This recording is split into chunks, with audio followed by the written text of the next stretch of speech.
हमने इनसे कहा कि मेरा मकसद जीतना थोड़ी है, मेरा मकसद है सबसे पहले स्थान बनाना। और हमने स्थान बनाया है। मैंने आपसे कह दिया था कि अटल बिहारी वाजपेयी साहब ने कहा था, क्या जीत में क्या हार में किंचित नहीं भयभीत में। तो मैं कभी भी इससे भयभीत नहीं होता हूं। और एक बात तो स्पष्ट है, चुनाव मैं लड़ा हूं और मैं आज तक, क्योंकि चुनाव हारने के आधे घंटे बाद ही मैंने एक स्टेटमेंट दिया था कि घोसी लोकसभा में जो प्यार सम्मान मिला है, क्योंकि इसी घोसी में 2003 में मैंने पहली बार भाषण सोनी धापा के मैदान में दिया था।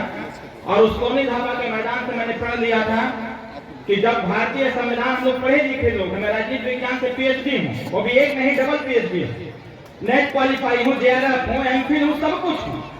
अगर हम इसकी स्वीकारता नहीं देंगे तो भारतीय संविधान की स्वीकारता और कौन देगा।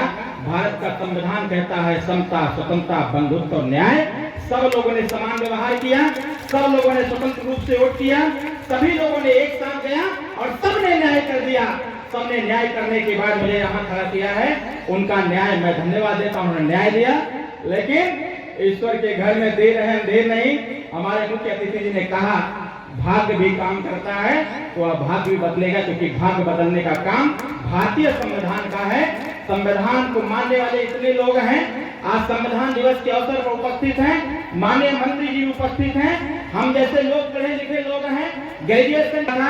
लेकिन मेरी तो इच्छा है, हम माननीय पिताजी से भी हमेशा कहते रहते हैं और बड़े बड़े कार्यक्रमों से मैं खुद इस बात को कहता हूँ, मैं तो वो दौर चाहता हूँ कि चाहे प्राइवेट विद्यालय हो चाहे कॉन्वेंट विद्यालय हो, जिस प्रकार से कक्षा 9 और 11 में एक सब्जेक्ट पढ़ना अनिवार्य होता है, उसी प्रकार से भारतीय संविधान को अनिवार्य कर दिया जाए। कक्षा 1 से लेकर के इंटर तक, चाहे आगे तक, चाहे जितना पढ़ाई करना चाहे, हर पढ़ाई में, हर ईयर में, हर सेमेस्टर में भारतीय संविधान को पढ़ाने की गारंटी दे दिया जाए।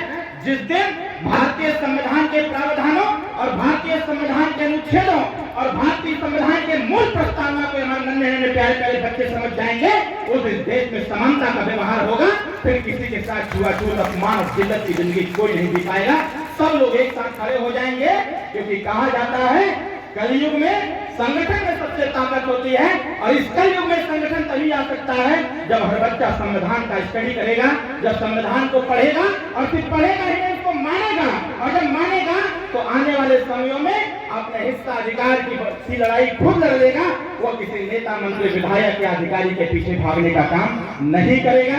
इन सभी शब्दों के साथ उपस्थित सभी मंच पर उपस्थित नेताओं का मैं हार्दिक स्वागत करता हूँ। इस विद्यालय में जो भी छात्र छात्राएं हैं उनको भी धन्यवाद देता हूं, अध्यापकों को भी धन्यवाद देता हूं, अभिभावक हैं उनको भी धन्यवाद देता हूं, पत्रकार साथियों को धन्यवाद देता हूं, सीओ साहब लगे हैं उनको धन्यवाद, एसडीएम साहब को धन्यवाद, और इस कार्यक्रम की सुरक्षा में लगे हुए सभी सुरक्षा कर्मचारियों को भी मैं बहुत बहुत धन्यवाद देते हुए अपने वाणी को विराम देता हूं।